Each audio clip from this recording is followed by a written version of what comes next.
الحمد لله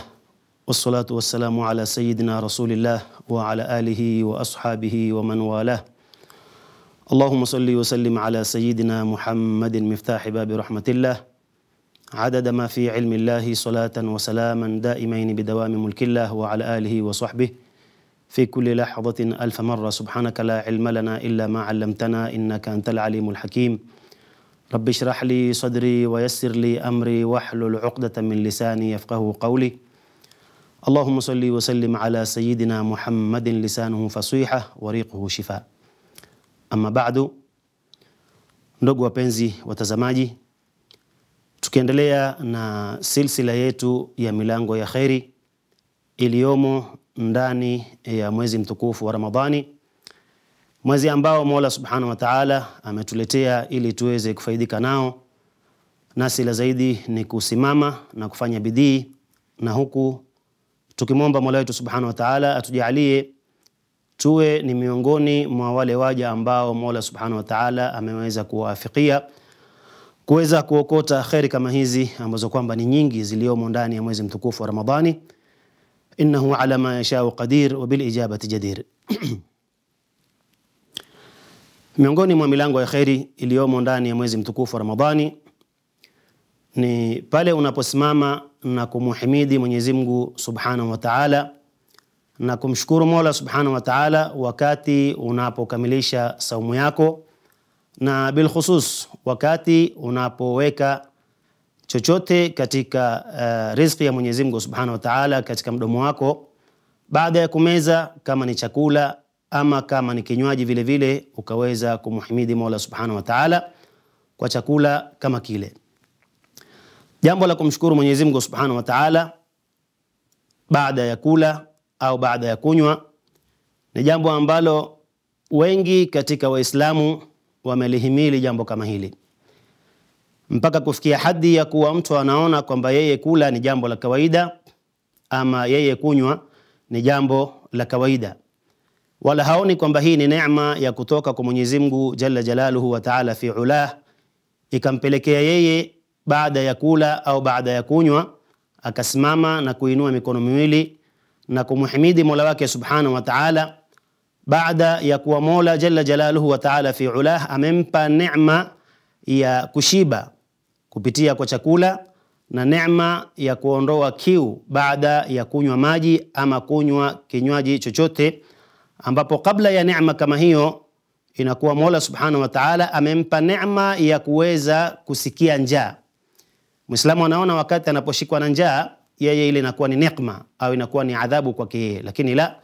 bali kusikia njaa ili uweze kula yenyewe pia, ukiwa ni Muislamu ambaye kwamba ni dhu basira, Muislamu ambaye kwamba unaelewa maana ile kiu yenyewe ama ile njaa ambayo kwamba unaipata, ambayo inakupelekea wewe kupata kitu ambacho kwamba kitatoa jambo kama hilo, nayo unaweza kuiweka katika milango ya kwamba hii ni neema ya Mola Subhanahu wa Ta'ala. Mwenyezi Mungu Subhanahu wa Ta'ala atueleza katika Qur'ani kwamba kuna waja ambao kwamba Mwenyezi Mungu Subhanahu wa Ta'ala alikuwa amewapa neema ya kwamba wao riziki yao inawajia kwa kila namna, riziki yao inawajia kwa usahali, inawajia kwa wepesi, lakini result na matokeo walioyatoa ni kwamba wao walikufuru na walifanya juhud kwa neema kama zile ambazo Mola Subhanahu wa Ta'ala aliwapatia, na lililokuja kutoka kwa Mola Subhanahu wa Ta'ala ni kuwapa adhabu ambao kwamba baadaye ilikuwa ni kushikwa na njaa. Mola Subhanahu wa Ta'ala tuambia,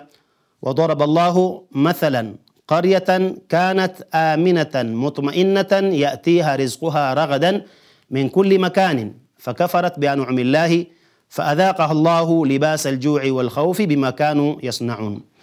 وضرب الله مثلا قرية, Mwenyezi Mungu Subhanahu wa Ta'ala atupigia mfano wa kijiji ambacho kwamba kanat aminatan mutmainnatan, kilikuwa kina amani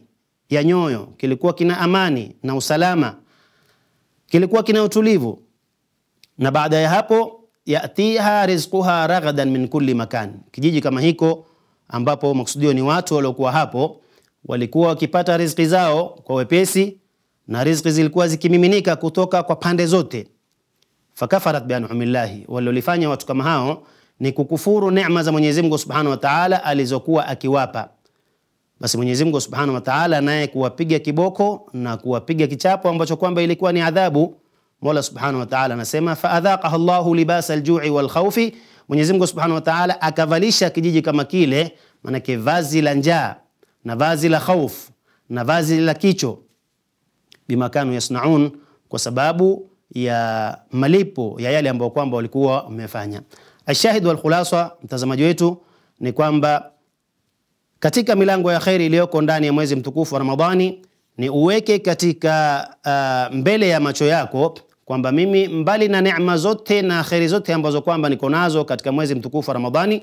mojawapo ni khairi ya kuweza kumhimidi na kumshukuru Mola Subhanahu wa Ta'ala wakati ninapoweka luqma katika mdomo wangu, wakati ambao nilikuwa nimejizuia mchana mzima sikula wala sikunywa kwa ajili ya Mwenyezi Mungu Subhanahu wa Ta'ala. Wakati huu ambao kwamba nimeweza kuweka luqma katika mdomo wangu, hii ni neema ya Mola Subhanahu wa Ta'ala, ambazo kwamba ni neema mbili zimeshikana kwa pamoja. Neema ya kwanza ni ile neema ambayo ni ya kutimiza ibada kama ile ambayo Mola Subhanahu wa Ta'ala alokuwa ametufaradhishia mchana mzima, tukaweza kuikamilisha. Ukasema alhamdulillahi ala itmam hadhihi alibada. Kisha vile vile neema ya pili ni pale ambapo umeweka riziki ya Mola Subhanahu wa Ta'ala katika mdomo wako na ukaweza kushukuru mara ya pili. Na huo ndio uliokuwa mwenendo wa Bwana Mtume Muhammad sallallahu alayhi wa ala alihi wasallam, na ukawa ni mwenendo wa masahaba baada yake Bwana Mtume alayhi salatu wasalam, na ukawa ni mwenendo wa attabi'ina na atba'u attabi'ina ila man ba'dahum. Na ni wajibu wetu sisi kama Waislamu na hapa tulipo na sisi tushike mwenendo kama huo wa Bwana Mtume Muhammad alayhi salatu wasalam, haswa katika masiku matukufu haya ambayo yamo katika mwezi mtukufu wa Ramadhani, mwezi ambao wenyewe mzima ni khairi. Jambo la kumshukuru Mwenyezi Mungu Subhanahu wa Ta'ala katika kula au baada ya kula, kama tulivyotaja, ni tabia ya Bwana Mtume Muhammad alayhi salatu wasalam, ambayo inakuwa ni sunna kwetu sisi Waislamu. Hiyo imepokelewa kutoka kwa Muadh ibn Zuhra, anasema kwamba balaghahu anna an-nabiy sallallahu alayhi wa ala alihi wa sahbihi wasallama kana idha aftara qala allahumma laka sumtu wa ala rizqika aftartu, wa fi riwayatin annahu qala alhamdulillahi alladhi a'anani fasumtu wa razaqani faaftartu. Hadithi imepokelewa kutoka kwa Muadh ibn Zuhra, anasema imemfikia kwamba Bwana Mtume Muhammad sallallahu alayhi wa ala alihi wa sahbihi wasallama wakati alipokuwa akifunga, ikifika wakati wa kufuturu, alikuwa akisema Bwana Mtume alayhi salatu wassalam, Allahumma laka sumtu wa ala rizqika aftartu. Na kwa riwaya nyingine imepokelewa kwamba Bwana Mtume alayhi salatu wassalam alikuwa akimhimidi Mola Subhanahu wa Ta'ala na kusema alhamdulillahi alladhi a'anani fasumtu wa razaqani faaftartu. Kupitia kwa maneno haya na kwa riwaya hii ni kwamba ni sunna kwa kila Muislamu ikiwa amefunga, wakati anapofuturu aseme maneno haya. Sawa iwe saumu aliyoifunga ni saumu ya sunna, ama vile vile ikiwa saumu aliyoifunga ni saumu ya fardhi, kwa sababu hapa maksudio ni baada ya kuwa umefunga halafu ukafungua. Ndivyo alivyokuwa akifanya Bwana Mtume Muhammad sallallahu alayhi wa ala alihi wasallam, kumshukuru Mola tabaraka wa Taala kwa kusema alhamdulillahi alladhi a'anani fasumtu, namshukuru Mwenyezi Mungu Subhanahu wa Ta'ala ambaye kwamba amenisaidia mimi na nikaweza kufunga, na alhamdulillah nikaweza kuikamilisha ibada hii ya funga kuanzia mwanzo na mpaka mwisho. Wa razaqani faaftartu, vile vile bimaana alhamdulillah alladhi razaqani faaftartu, namshukuru Mwenyezi Mungu Subhanahu wa Ta'ala ambaye baada ya kuwa nimefunga akaweza kuniruzuku riziki ambayo kwamba ni mzuri, riziki ambayo kwamba ni halali. Faaftartu, nikaweza kufuturu kwa riziki kama hiyo. Na vile vile imepokelewa katika hadithi kutoka kwa riwaya ya Sayyidina Abdullah ibn Umar radhiallahu ta'ala anhum, anasema kwamba kana an-nabiy sallallahu alayhi wa ala alihi wa sahbihi wasallam idha aftara qala dhahaba adh-dhama'u wabtallat al-uruq wa thabata al-ajru insha Allah. Hadithi hii ambayo kwamba imetoka kwa Sayyidina Abdullah ibn Umar radhiallahu ta'ala anhuma, anasema kwamba alikuwa Bwana Mtume Muhammad alayhi salatu wassalam idha aftara, wakati anapofuturu anasema dhahaba adh-dhama'u wabtallat al-uruq wa thabata al-ajru insha Allah. Anasema dhahaba adh-dhama, imeondoka ile kiu niliyokuwa nao mchana mzima, wabtallat al-uruq, na mishipa imepata unyevunyevu au mishipa imepata kuwa majimaji, wa thabata al-ajru, na malipo na thawabu zimethubutu insha Allah kwa uwezo wa Mwenyezi Mungu Subhanahu wa Ta'ala.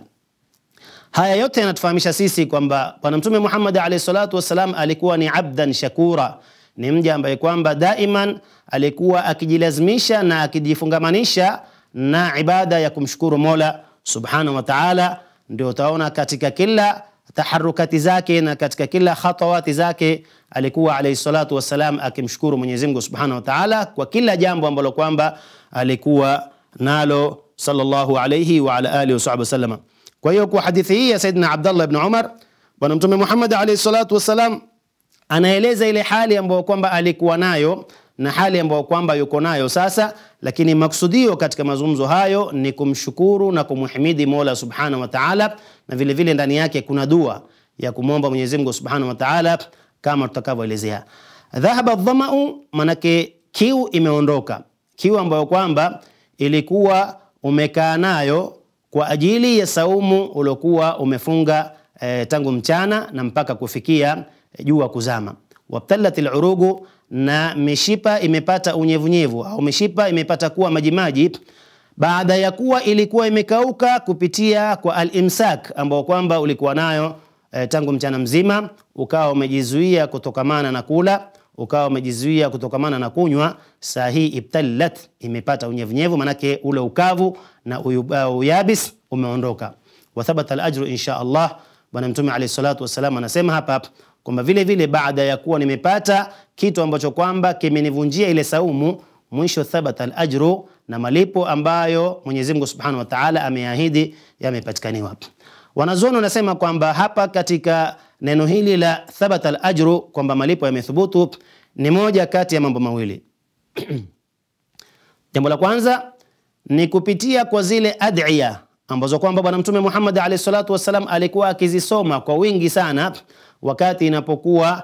anakaribia kufungua, na baada ya kufungua Bwana Mtume alayhi salatu wasalam alikuwa akisoma dua nyingi. Kwa hiyo kupitia kwa dua hizo, na kwamba ana imani kamili kwa Mola Subhanahu wa Ta'ala kwamba akiombwa anatoa, ndio Bwana Mtume alayhi salatu wasalam akasema kwamba thabata al-ajru, malipo yale ambayo kwamba ni ya dua nilizoziomba au ajri ya ile ibada ambayo kwamba nimesimama nayo kuifanya kwa saumu, basi inshallah zimethubutu na zimepatikaniwa. Ama vile vile kwa kauli nyingine ni kwamba thabata al-ajru, malipo yamethubutu kwa kupitia kwa hadithi ya Mwenyezi Mungu Subhanahu wa Ta'ala, al-hadithul qudsi, alipotuambia kwamba as-sawmu li wa ana ajzi bih, saumu ni yangu mimi na mimi ni mwenye kuilipa. Kwa hiyo maadamu saumu ni ya Mwenyezi Mungu Subhanahu wa Ta'ala na yeye ndiye mwenye kuilipa, na sisi tumefunga kwa ajili yake Mola Subhanahu wa Ta'ala, basi hatuna shaka kwamba al-ajru thabat am thabata al-ajru, lazima malipo yawe yamethubutu,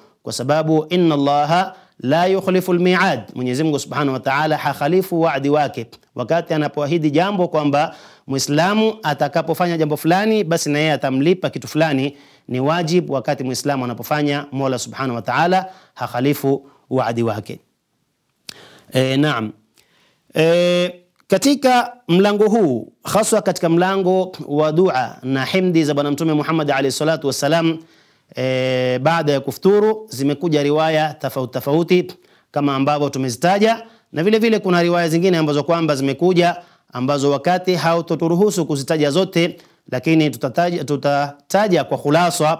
ili tuweze kupendekeza yale mapendekezo ambayo wameyapendekeza wanazuoni, wakisema kwamba kupitia kwa riwaya tofauti tofauti ambazo kwamba zimekuja kwamba Bwana Mtume Muhammad alayhi salatu wassalam wakati wa kufuturu alikuwa akisema dhahaba adh-dhama wabtalat al-uruq, alikuwa akisema alhamdulillah alladhi a'anani fasumtu, wa hakadha na mengineo. Wanazuoni wamekusanya, wamesema ni vizuri Muislamu kukusanya riwaya zote ambazo kwamba zimekuja katika njia mbalimbali, akazikusanya zote akazifanya kama kwamba ni dua moja. Kwa maana hiyo wanasema kwamba ni sunna wakati Muislamu anapofungua saumu yake aseme kwamba alhamdulillahi alladhi a'anani fasumtu, anasema kwamba Allahumma laka sumtu wa ala rizqika aftartu wa bika amantu wa alayka tawakkaltu wa rahmataka rajawtu wa ilayka anabtu, dhahaba adh-dhama'u wabtalat al-uruq wa thabata al-ajru insha Allah. Yani uchanganye riwaya hizi na uweze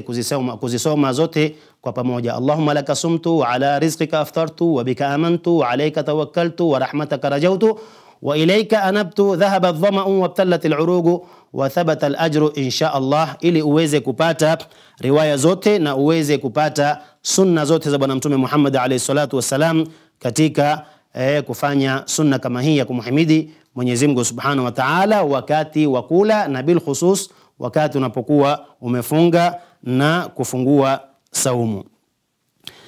Ndugu mtazamaji, katika halakat kama hizi tuangazia milango ya kheri ambayo kwamba ipo katika mwezi mtukufu huu wa Ramadhani, na bil khusus katika halaka hii tuelezea manake moja katika milango ya kheri ambayo kwamba ni mlango muhimu, ni mlango wa kuomba dua, ni mlango wa kumhimidi Mwenyezi Mungu Subhanahu wa Ta'ala baada ya kufuturu na baada ya kula. Ni muhimu sana kwa Muislamu awe ataweka katika moyo wake na aweke mbele ya macho yake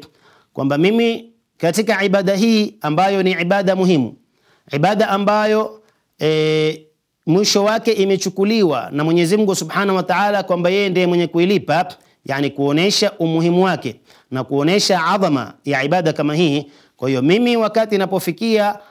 sasa nakaribia kufungua na nakaribia kupata ile riziki ya Mola Subhanahu wa Ta'ala baada ya kukamilisha ibada ya saumu, Muislamu atakaniwa awe macho sana katika kipindi kile ambacho kwamba ni wakati wa mwisho. Isiwe ni wakati wa laghu, wala isiwe ni wakati wa tharthara, usiwe ni wakati ambao kwamba ndio gumzo la bamba wakati huo, bali iwe ni wakati wa kumwelekea Mwenyezi Mungu Subhanahu wa Ta'ala, kama itakavyokuja katika hadithi za mbele huko. Mwenyezi Mungu Subhanahu wa Ta'ala ana dua ambazo kwamba hazipingi wala haachi kuzijibu wala haziregeshwi. Bwana Mtume Muhammad alayhi salatu wasallam anasema lisaimi inda fitrihi da'watun ma turad, au kama qala alayhi salatu wasallam, mwenye kufunga wakati wa kufungua ana dua ambayo kwamba hairegeshwi. Miongoni mwa dua ambazo kwamba haziregeshwi ni dua ya mtu aliyefunga. Na kwa nini dua yako ikubaliwe, na kwa nini dua yako iwe ni miongoni mwa dua ambazo kwamba haziregeshwi? Kwa sababu umekuwa mchana mzima wewe umefungamana na Mwenyezi Mungu Subhanahu wa Ta'ala, mchana mzima umejishikamanisha na Mola wako Jalla Jalaluhu wa Ta'ala fi ula. Kwa nini akramul akramin Mwenyezi Mungu Subhanahu wa Ta'ala ambaye kwamba ni ajwad umuombe halafu akatae kukupa hali ya kuwa wewe ni mutalabbis biibadatihi Subhanahu wa Ta'ala, lazima atakupa. Ndio Bwana Mtume Muhammad alayhi salatu wasallam akasema kwamba mwenye kufunga wakati anapofungua ana dua ambayo kwamba hairegeshwi. Hiyo ukiisema au ukiomba, basi mbingu zenyewe hufunguka hata kama zimefungika, ambapo wakati wa Ramadhani mbingu huwa ziko wazi kama alivyotueleza Bwana Mtume Muhammad sallallahu alayhi wa ala alihi wasallam. Kwa maana hiyo wakati unapofika sasa ni wakati wa kufungua, ni dakika ambazo kwamba ni injury time, na karibia dakika 2 kufungua na karibia dakika 3 kufungua, ni lazima ukae chini ushike tasbihi yako. Na sio maana kwamba ushike tasbihi ile inayoitwa tasbihi, la, ukitaka hiyo shika, usipotaka usishike, lakini maksudio ya tasbihi hapa ni dhikrullah na ad-du'a al-ilhah, kumwomba Mwenyezi Mungu Subhanahu wa Ta'ala katika kipindi kama kile. Uombe unalolitaka lako wewe, uombe unalolitaka la wazazi wako, uombe unalolitaka kwa watoto wako, uliombe lolote unalolitaka kwa kila unayempenda. Basi fahamu dua kama hiyo utakapoiomba, Mwenyezi Mungu Subhanahu wa Ta'ala anakuwa ni mwenye kukukubalia na ni mwenye kupokea dua kama ile. Mwenyezi Mungu atujalie tuwe ni waja ambao kwamba tuweza kujua malengo yetu, hasa wakati tunapofanya ibada za kumfanyia Mola Subhanahu wa Ta'ala, na bil khusus ibada ya saumu ambayo ni ibada muhimu sana. Tukae chini wakati wa kufungua na tufanye wingi wa dua, na Mwenyezi Mungu Subhanahu wa Ta'ala atatupokea. Kwa haya machache Mwenyezi Mungu Subhanahu wa Ta'ala tujalie min alladhina yastami'una alqawla fayattabi'una ahsana. Allahumma ya man waffaqa ahla alkhair lilkhair wa a'anahum alayhi, wafiqna Allahumma lilkhair wa 'inna alayhi birahmatika ya arhamar rahimin. Wa sallallahu ala sayyidina Muhammadin wa ala alihi wa ashabihi ajma'in walhamdulillahi rabbil alamin.